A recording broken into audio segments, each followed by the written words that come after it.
శ్రీమాత్రే నమః. అమ్మతో ప్రయాణానికి స్వాగతం. అందరికీ కూడా అమ్మవారి యొక్క ఆశీస్సులు ఎప్పుడూ ఉండాలని మనస్ఫూర్తిగా ఆ తల్లిని వేడుకుంటూ, ఈరోజే కార్తీక ద్వాదశి, పైగా చివరి కార్తీక శనివారం.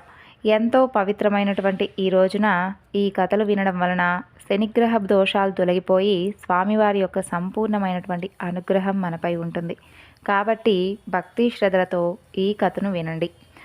చివరి కార్తీక శనివారం కాబట్టి వెంకటేశ్వర స్వామి వారి యొక్క చరిత్రలో భాగంగా స్వామివారి యొక్క భక్తుల గురించి కొందరి గురించి తెలుసుకుందాం. వెంకటాచల సమీపంలో ఒక గ్రామం ఉండేది. ఆ గ్రామంలో కుమ్మరి కులస్థుడైనటువంటి ఒక వ్యక్తి ఉండేవాడు. అతని పేరు భీముడు. అతని భార్య తమాలిని. వారిద్దరూ కలిసి సంతోషంగా నివసిస్తూ ఉండేవారు. అయితే వారికి స్వామివారంటే అపారమైనటువంటి భక్తి. ఇక వారు ప్రతిరోజు కూడా ఉదయం నుండి రాత్రి వరకు కుండలు చేసినా కానీ ఉదర పోషణ మాత్రం జరిగేది కాదు. అందువలన స్వామివారిని పూజించేటటువంటి సమయం ఉండేది కాదు. అయితే మాత్రం వారు ప్రతిరోజు కూడా మన్ను తొక్కినప్పుడు, కుండలు చేసేటప్పుడు స్వామివారి యొక్క నామం తలుచుకుంటూ ఉండేవారు.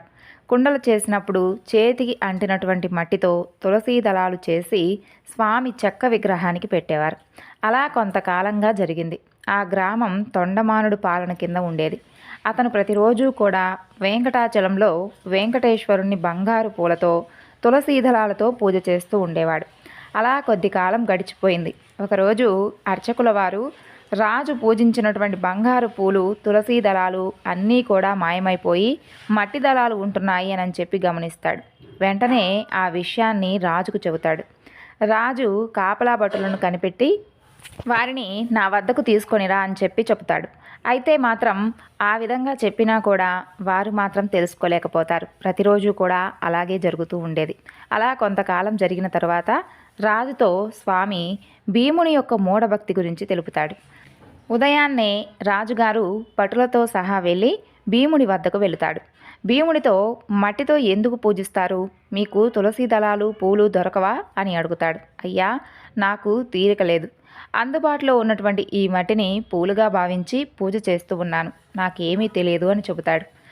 అదంతా విన్నటువంటి రాజు అతనికి కొంత ధన సహాయం చేసి అక్కడి నుండి వెళ్ళిపోతాడు. భీముని దంపతుల యొక్క భక్తికి మెచ్చి, నేను నేటి నుండి మట్టి పాత్రలో ప్రసాదాలు మాత్రమే స్వీకరిస్తాను అని చెబుతాడు స్వామి. ఇప్పటికీ కూడా శ్రీవారి యొక్క నివేదన మట్టి పాత్రలలోనే జరుగుతూ ఉంటుంది. ఆ తరువాత భీమునికి తన వస్త్రమును కప్పి ఉంచారు స్వామి. తమాలినికి తన యొక్క ఆభరణాలు ఇచ్చింది అమ్మ. అలా సశరీరంగా గరుడ వాహనంపై వైకుంఠ ప్రాప్తి కలిగించారు స్వామివారు. ఇక తొండమానుడు కూడా అన్ని రకాల ఉత్సవాలు జరిపి స్వామి యొక్క సాయుధ్యం పొందాడు. ఇది స్వామివారి మహాభక్తులలో కుమ్మరి భీముని యొక్క కథ. ఇప్పుడు మరొక భక్తుని గురించి తెలుసుకుందాం. అలిపిరి సమీపంలో ఒక గ్రామంలో చిన్నడు అనేటటువంటి ఒక హరిజనుడు నివసిస్తూ ఉండేవాడు. అతను నిత్యము కూడా భక్తి శ్రద్ధలతో స్వామికి పూజ చేస్తూ ఉండేవాడు. అతను పాదరక్షలు తయారు చేసి అమ్ముకొని జీవితాన్ని సాగిస్తూ ఉండేవాడు. ఒకరోజు అతను వెంకటేశ్వర స్వామివారికని పాదుకలు తయారు చేసి స్వామివారికి సమర్పించాలి అని చెప్పి అనుకుంటాడు. అయితే ఆ రాత్రి స్వామివారి పటం ముందుకు ఒక వస్త్రం పరిచి దానిపై పిండి చల్లి ఇలా ప్రార్థిస్తాడు. స్వామి, నీ పాదాలు కాస్త నాకు కొలత ఇవ్వవయ్యా అని స్వామివారితో చెప్పుకొని నిద్రిస్తాడు. ఆ తరువాత ఉదయం లేచేసరికి స్వామివారి పాదాల కొలత కనిపించేసరికి అతను ఎంతగానో ఆనందించి ఆ పాదరక్షకులు చేయడం మొదలు పెడతాడు. అవి పూర్తయిన తరువాత వాటిని తల మీద పెట్టుకొని అలిపిరి మార్గం దగ్గరకు వచ్చి ఎక్కుతూ ఉంటాడు. అది గమనించినటువంటి కొందరు ఆయనను కిందకు కర్రలతో నెట్టేసేస్తారు. స్వామి మాత్రం పడనీయకుండా అతన్ని పట్టుకొని అతను తెచ్చినటువంటి పాదుకలను ధరించాడు. అలాగే అతనితో స్వామివారు ఇలా అంటాడు. చిన్నడు, నేను ప్రతి రాత్రి కొండ దిగి ఈ అలిపిరికి వచ్చి ఈ పాదుకలను ధరించి మంగాపురం వెళతాను. మరలా వేకువనే ఇచ్చటకు వచ్చి పాదుకలు ఉంచి కొండపైకి వెళతాను. నీకు త్వరలోనే మోక్షం కలుగుతుంది అని చెప్పి స్వామి మాయమైపోతాడు. అనతి కాలంలోనే అలిపిరి నడక మార్గంలో అక్కడ ఒక దేవాలయం ఏర్పడింది. అక్కడ స్వామివారి పాదుకలు నెత్తిన పెట్టుకొని పూజలు జరిపించడం నేటికి చూస్తూనే ఉన్నాం. ఇప్పుడు మరొక కథ గురించి తెలుసుకుందాం. పూర్వకాలమున మగధ సామ్రాజ్యంలో విష్ణుచిత్తుడు అనేటటువంటి శ్రీవారికి అత్యంత ప్రియభక్తుడు ఉండేవాడు. అతనికి 9 మంది స్త్రీ సంతానం కలిగారు. ఎంతో పాండిత్యం కలిగినటువంటి అతను ఎంతగానో పేదరికంతో బాధపడుతూ ఉండేవాడు. అయితే విష్ణుచిత్తుని యొక్క భార్య తారామతి ఎప్పుడూ కూడా శ్రీమన్నారాయణుణ్ణే ప్రార్థిస్తూ ఉండేది. అప్పుడప్పుడు వివాహాది శుభకార్యాల పౌరోహిత్య కార్యక్రమంలో దక్షిణగా వచ్చేటటువంటి కొద్ది సొమ్ముతో ఎంతో కష్టాలు పడుతూ కాపురం కొనసాగిస్తూ ఉండేవారు ఆ దంపతులు. అలా కుమార్తెలకు యుక్త వయసు సమీపించింది. తారామతికి ఎప్పుడూ కూడా వారి వివాహం ఎలా జరిపించాలా అని ఎంతగానో చింతిస్తూ ఉండేదన్నమాట. అయితే ఆ శ్రీనివాసుణ్ణి ప్రార్థిస్తూ కాలం గడుపుతూ ఉండేది. ఓ శ్రీనివాస భక్తులారా, ఆశ్రిత జనరక్షకుడైనటువంటి శ్రీ వెంకటేశ్వర స్వామి వారు తన భక్తులంటే ఎంతో అపారమైనటువంటి ప్రేమని మనందరికీ కూడా తెలిసిందే కదా. అయితే ఆనాడు మాఘ పౌర్ణమి ఉదయాన్నే ఒక వృద్ధ బ్రాహ్మణుడు విష్ణుచిత్తుని ఇంటికి వచ్చి అక్కడ వారి ఇంటి తలుపు తట్టాడు. అయ్యా, నేను వంగదేశపు వాసిని. ఒక యజ్ఞం నిమిత్తం వెళుతూ దారి మధ్యలో ఈ దేశానికి వచ్చాను. దయచేసి నన్ను ఈ ఒక్కరోజు కనుక మీ ఇంట్లో కనుక ఉండనివ్వగలిగితే తిరిగి నేను రేపు ఉదయమే వెళ్ళిపోతాను అని విష్ణుచిత్తుని అర్థిస్తాడు. అందుకు విష్ణుచిత్తుల వారు కూడా, స్వామి, అంతకు మించినటువంటి అదృష్టం మాకేముంటుంది చెప్పండి. అతిథి సాక్షాత్తు శ్రీమన్నారాయణుడితో సమానమని మన పురాణాలు కూడా ఘోషిస్తూ ఉన్నాయి కదా. తమరు ఎటువంటి సంకోచము లేకుండా మా ఇంట్లో తప్పకుండా ఉండవలసింది అని ఆ ముసలి బ్రాహ్మణుని లోపలికి తీసుకుని వెళ్ళి సపర్యలు గావించాడు. ఆ రోజు మధ్యాహ్నం భోజనానంతరం ఆ వృద్ధ బ్రాహ్మణుడు తారామతితో ఇలా అంటాడు. ఏమమ్మా, దిగులుగా ఉన్నావు? ఏమిటి నీకున్నటువంటి బాధ? ఏమీ సంకోచించకుండా చెప్పు అని అడుగుతాడు. అప్పుడు తారామతి ఇలా అంటుంది. స్వామి, తమరిని చూస్తూ ఉంటే మహా తపస్సంపన్నులు, తేజస్సుతో సాక్షాత్తు ఆ వైకుంఠవాసి మాదిరిగా ఉన్నారు. మీ వద్ద దాచేది ఏముంటుంది? నా మనోవ్యధ అంతా కూడా నా పుత్రికల యొక్క వివాహం గురించే అని విన్నవించుతుంది. అంతటా ఆ విప్రోత్తముడు చిరునవ్వు నవ్వి, తల్లి, నీ బాధను నేను గ్రహించాను. నీ కష్టాలన్నీ కూడా తొలగిపోయి కుమార్తెలకు శుభప్రదంగా వివాహం కాగలటకు ఒక అద్భుతమైనటువంటి వ్రతం మీకు చెబుతాను. ఈ వ్రతాన్ని ఆచరించిన తరువాత మీకు ఉన్నటువంటి కష్టాలన్నీ కూడా పటాపంచలవుతాయి. శ్రీ వెంకటేశ్వర స్వామి వారి యొక్క వ్రతాన్ని ఎంతో భక్తి శ్రద్ధతో ఆచరించిన వారికి ఉన్నటువంటి కష్టాలన్నీ కూడా తొలగిపోయి స్వామివారి యొక్క సంపూర్ణమైనటువంటి అనుగ్రహం దొరుకుతుంది. ఈ వ్రతం కూడా ఎంతో సులభతరం అని చెప్పి ఆ వ్రత విధానం గురించి ఆ దంపతులకు వివరిస్తాడు. అప్పుడు విష్ణుచిత్తుడు, స్వామి, మహా సంతోషం. ఇంతకు మించినటువంటి మహాభాగ్యం ఇక ఏముంటుంది చెప్పండి. ఎన్నో రోజులెందుకు, శుభస్య శీఘ్రం అని అన్నారు కదా మన పెద్దలు. మరి ఈరోజు ఎంతో పవిత్రమైనటువంటి రోజు, మాఘ పౌర్ణమి, ఎంతో శుభదినము. ఈ రోజే తమరు సెలవిచ్చినటువంటి ఆ వెంకటేశ్వర స్వామి వారి యొక్క వ్రతాన్ని ఆచరిస్తామని చెప్పి విష్ణుచిత్తులు తారామతి దంపతులిద్దరూ కూడా తమ కుమార్తెలందరితో కలిసి ఆ రోజు సాయంకాలమునే బంధుమిత్రులను పిలుచుకొని వెంకటేశ్వర స్వామి వారి యొక్క వ్రతాన్ని అత్యంత భక్తి శ్రద్ధలతో ఆచరించారు. వచ్చినటువంటి భక్తులందరూ కూడా ఆ వ్రతం పూర్తయిన తరువాత తీర్థ ప్రసాదాలు స్వీకరించి తమ తమ గృహాలకు వెళ్ళిపోయారు. అప్పుడు విష్ణుచిత్తుల వారు భార్యా సమేతంగా ఆ బ్రాహ్మణోత్తమునకు పాద నమస్కారం కావించి తమ దంపతులను ఆశీర్వదించవలసిందిగా వేడుకున్నారు. అప్పుడు ఆ బ్రాహ్మణోత్తముడు వ్రత తీర్థ ప్రసాదాలు కూడా స్వీకరించి మనోభీష్ట సిద్ధిరస్తు అని శ్రీ లక్ష్మీ శ్రీనివాస కటాక్ష సిద్ధిరస్తు అని ఆశీర్వదిస్తాడు. అంతలో చీకటి పడి నిద్రా సమయమైపోయింది.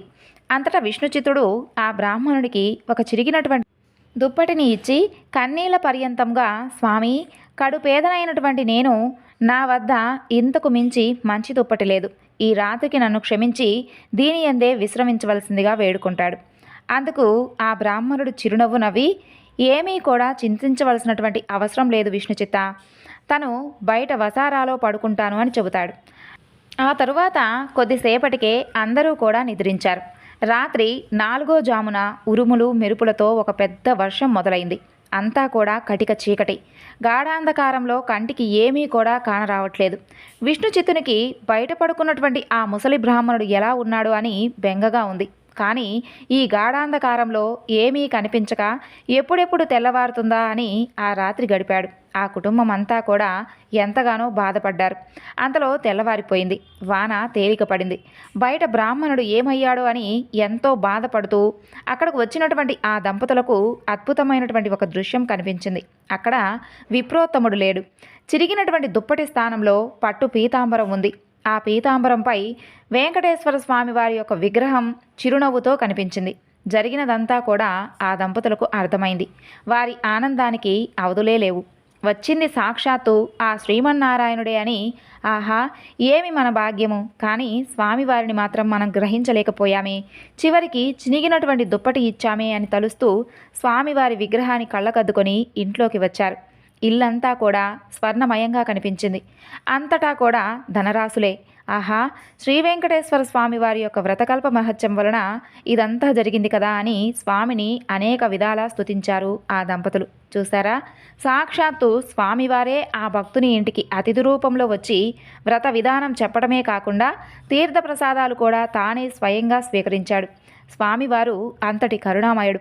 ఎవరైతే భక్తి శ్రద్ధలతో స్వామిని కొలుస్తారో వారికి తానే స్వయంగా ఏదో ఒక రూపంలో తప్పకుండా సహాయం చేస్తాడు స్వామి.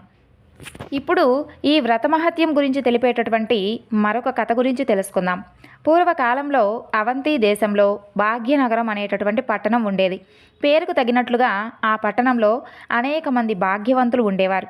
అయితే వారు మాత్రం తమ తమ సంపదలను చూసుకుంటూ గర్విస్తూ మిగిలినటువంటి సామాన్యులను అతి హీనంగా చూస్తూ ఉండేవారు. ఆ ఐశ్వర్యమంతా కూడా తమ గొప్పేనని తలుస్తూ నిత్య పూజలు కాదు కదా, కనీసం విశేషమైనటువంటి రోజులలో కూడా ఎలాంటి పూజలు చేసేవారు కాదు. ఆ సృష్టికర్త శ్రీమన్నారాయణునికి వీరందరికీ కూడా జ్ఞానోదయం కలిగించాలి అని అనిపిస్తుంది. ఒక రోజున ఆ ధనవంతులందరూ కూడా అనేకమైనటువంటి విందు విలాసాలలో మునిగి తేలుతూ ఉంటారు. అదే పట్టణానికి తూర్పు వీధిలో ఉన్నటువంటి లక్ష్మీనారాయణుల స్వామి వారి యొక్క ఆలయంలో మాత్రం కనీసం దీపం వెలిగించేటటువంటి నాదుడు కూడా కరువయ్యాడు. ఆ రోజు తొలి ఏకాదశి, అత్యంత పర్వదినం. కానీ ఆ పట్టణంలో మాత్రం ఒక్కరు కూడా ఆ ఆలయానికి పూజాధికాలు నిర్వర్తించాలి అనేటటువంటి ఆలోచన కూడా ఎవ్వరికీ లేదు. ఆ తరువాత సాయంత్రం ఉన్నట్టుండి దట్టమైనటువంటి మబ్బులు కమ్ముకున్నాయి. బ్రహ్మాండమైనటువంటి కుంభవృష్టి, వ్యాపారులందరి ఇళ్ళు కూడా నీట మునిగిపోసాగాయి. అంతా కూడా గాఢాంధకారం. తెల్లవారేసరికి ఊరంతా కూడా నేలమట్టమైపోయింది. వ్యాపారుల ఇళ్ళన్నీ కూడా కూలిపోయాయి. అన్ని ఐశ్వర్యాలు పోయి చివరికి కట్టుబట్టలతో మిగిలిపోయారు. ఎందుకీ ఉపద్రవం, ఎందుకీ జలప్రళయం, ఎవరికీ కూడా అంతుపట్టలేదు. అంతలో వారికి ఒక విశేషం కనిపించింది. ఊరి చివరన ఉండేటటువంటి పూరిపాకలు చెక్కు చెదరకుండా కనిపించాయి. వారికి ఆశ్చర్యం కలిగింది.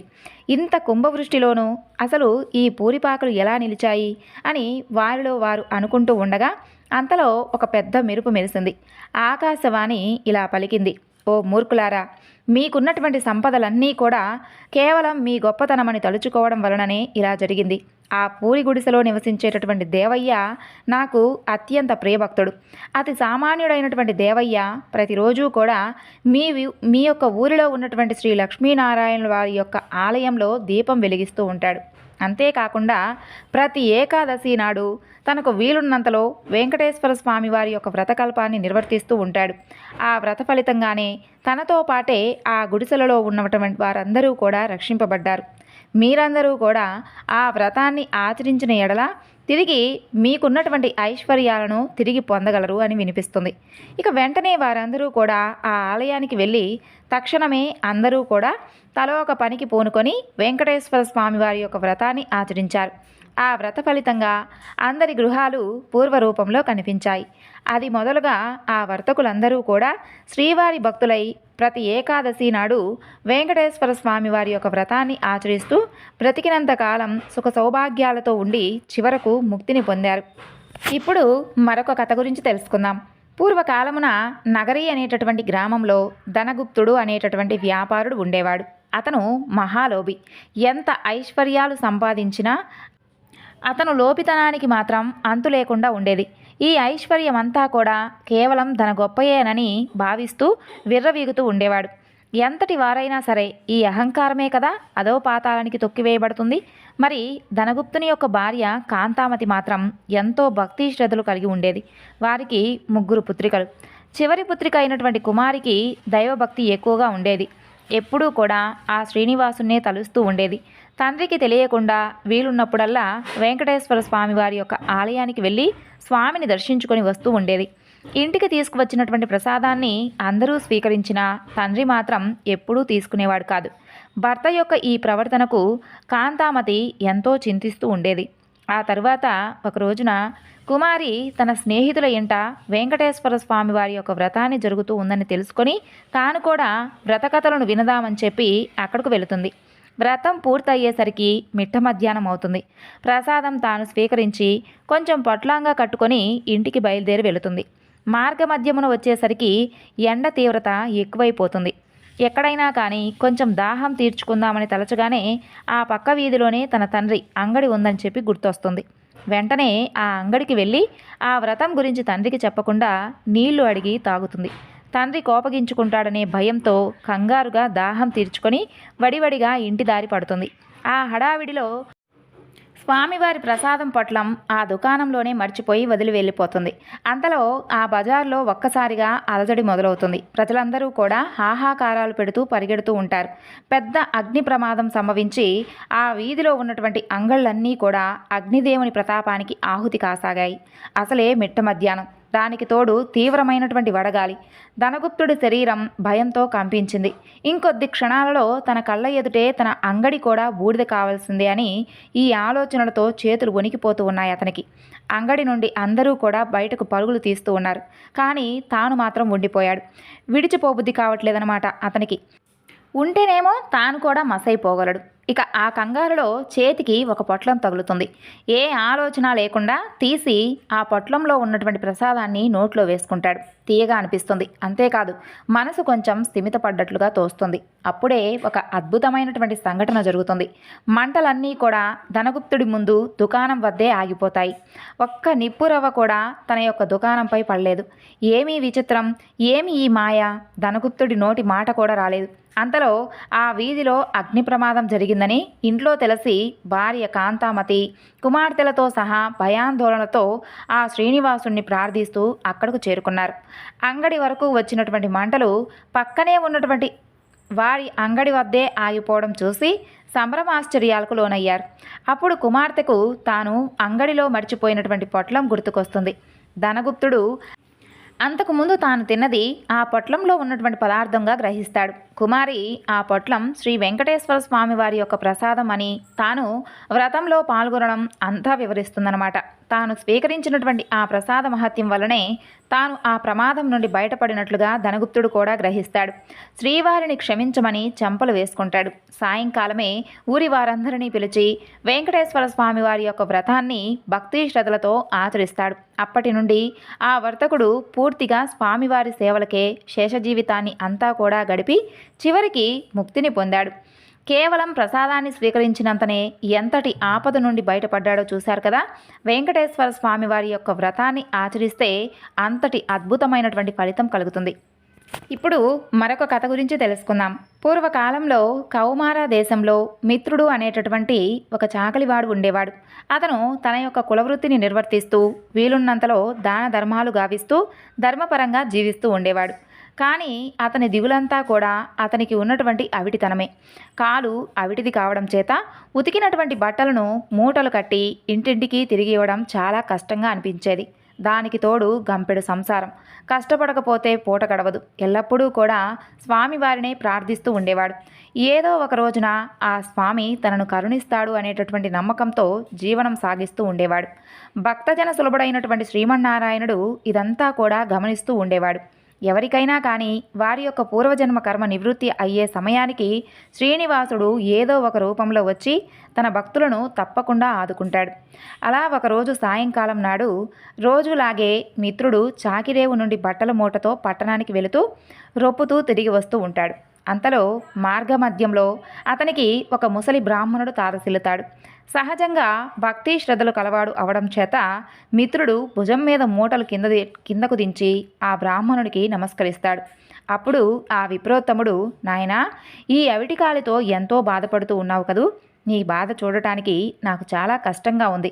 నీవెంత కష్టపడుతున్నావో కదా అని అంటాడు. అప్పుడు మిత్రుడు, స్వామి, మీరెవరో కానీ మహానుభావుల్లాగా ఉన్నారు. గంపెడు సంసారం భారం చేత నాకు ఈ పని తప్పడం లేదు. ఈ అవిటితనం పోయే మార్గం ఏదైనా సెలవియ్యవలసింది అని విన్నవించుకుంటాడు. అప్పుడు ఆ ముసలి బ్రాహ్మణుడు, నాయనా, తప్పకుండా చెబుతాను, సావధానంగా విను. నీ అవిటితనం పోవడమే కాకుండా నీకు అష్టైశ్వర్యాలు కలిగేటటువంటి వ్రతం ఒకటి చెబుతాను. ఈ వ్రతం ఆచరించినటువంటి మరుక్షణమే నీకు 1000 వరహాలు లభిస్తాయి. అయితే ఒక షరతు, అందులో సగం నాకు సమర్పించాలి. రేపు మరలా ఇదే సమయానికి ఇక్కడికి వస్తాను సుమా అని చెబుతాడు. అప్పుడు ఆ మిత్రుడు, స్వామి, ఇంతకు మించినటువంటి మహాభాగ్యం ఏముంటుంది?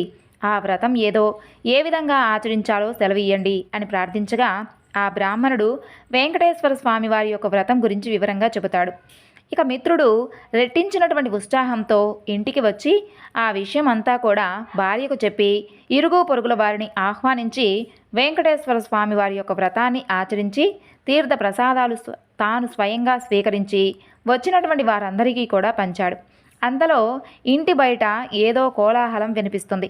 మిత్రుడి కుమారుడు బయట నుండి ఇంట్లోకి పరుగు పరుగున వచ్చి, అయ్యా, రాజభటులు నీ కోసం వచ్చారు. రాజుగారు నీకు కట్న కానుకలు పంపించారట అని చెబుతాడు. అంతలో రాజభటులు వచ్చి మిత్రుడిని రాజుగారి ఆస్థానంలో చాకలిగా నియమించారని 1000 వరహాలు బహుమానంగా పంపించారని చెప్పి మిత్రుడి చేతిలో 1000 వరహాల మూట పెడతారు. ఒక వారం లోపల వచ్చి రాజుగారి కొలువులో చేరవలసిందిగా చెబుతారు. ఇక మిత్రుడికి ఉన్నటువంటి ఆనందానికి అవధులు లేకుండా ఉన్నాయి. అయ్యా, వారం దాకా ఎందుకు, రేపే వెళ్ళాలి అని మూటా ముల్లే సర్దుకొని మరుసటి రోజు తెల్లవారుజామునే ప్రయాణమయ్యాడు. ఆ ఆనందంలో ఆ ముసలి బ్రాహ్మణుడి సంగతి మరిచిపోయాడు. దారి మధ్యలో గుర్తుకు రాగా 1 నెల తర్వాత మరలా కలవచ్చులే అని అనుకుంటాడు. ఇక వెళ్ళి రాజుగారి ఆస్థానంలో చేరాడు. రోజులు నెలలు గడిచిపోతూ ఉన్నాయి. ఆ బ్రాహ్మణుడికి ఇచ్చినటువంటి మాట పూర్తిగా మర్చిపోయాడు మిత్రుడు. అంతే, బ్రాహ్మణ రూపంలో వచ్చినటువంటి స్వామివారికి కోపం వచ్చింది. మానవ నైజం అంతేనని అనుకుంటాడు స్వామివారు. తన మహత్యం తెలియజెప్పాలని నిర్ణయించుకుంటాడు. అంతే, ఆ మర్నాడే రాజుగారి ఆస్థానంలో రాణిగారి నగలు మాయమయ్యాయి. ఆ అభాండం మిత్రుడి మీద పడిపోయింది. మిత్రుడికి కఠినమైనటువంటి కారాగార శిక్ష పడింది. రాజభటులు మిత్రుడిని పలు విధాలా శిక్షించారు. ఎందుకు ఇలా జరిగింది, ఎందుకు ఈ అభాండం తన మీద పడింది అని తలుస్తూ ఉన్నటువంటి మిత్రుడికి ఆ రోజు రాత్రి స్వామివారు కలలో కనిపించి వృద్ధ బ్రాహ్మణుడి రూపంలో వచ్చింది తానేనని, తనకు ఇచ్చినటువంటి మాటను నిలబెట్టుకోకపోవడం చేతనే ఈ విధంగా జరిగిందని చెబుతాడు. అప్పుడు మిత్రుడు, స్వామి, నేను పాపాత్ముణ్ణి, ఎంతటి అపరాధం చేశానో దయచేసి నన్ను కరుణించండి. ఇక మీదట తప్పకుండా ప్రతి నెల మీ వ్రతాన్ని ఆచరిస్తాను. నా సంపాదనలో సగభాగం ప్రతి నెలా కూడా జీవితాంతం తమకే సమర్పిస్తాను అని చంపలు వేసుకొని స్వామివారిని పరిపరి విధాలా వేడుకుంటాడు. భక్తజన సులభుడైనటువంటి స్వామివారు అందుకు సంతోషించి మిత్రుడిని అనుగ్రహిస్తాడు. స్వామివారి అనుగ్రహం చేత రాణిగారి నగలు వేరే ప్రదేశంలో మరుదినమునే దొరుకుతాయి. మిత్రుడు దొంగలించలేదని రాజు గ్రహించడం జరుగుతుంది. మిత్రుడును కారాగారం నుండి వదిలివేస్తారు. అప్పటి నుండి మిత్రుడు స్వామివారికి ఇచ్చినటువంటి మాట ప్రకారం ప్రతి నెల వెంకటేశ్వర స్వామివారి యొక్క వ్రతాన్ని ఆచరిస్తూ తన సంపాదనలో సగభాగం స్వామివారికే సమర్పిస్తూ కలకాలం సుఖంగా జీవించి చివరకు ముక్తిని పొందాడు. ఇది వెంకటేశ్వర స్వామివారి యొక్క వ్రతాన్ని ఆచరించిన వారికి స్వామివారు అనుగ్రహించినటువంటి తీరు. ఈ కథలను ఎవరైతే వింటారో వారికి సకల అభీష్టాలు నెరవేరి స్వామి యొక్క సంపూర్ణమైనటువంటి అనుగ్రహం కలుగుతుంది. సర్వం శ్రీ లలితార్పణమస్తు. స్వస్తి.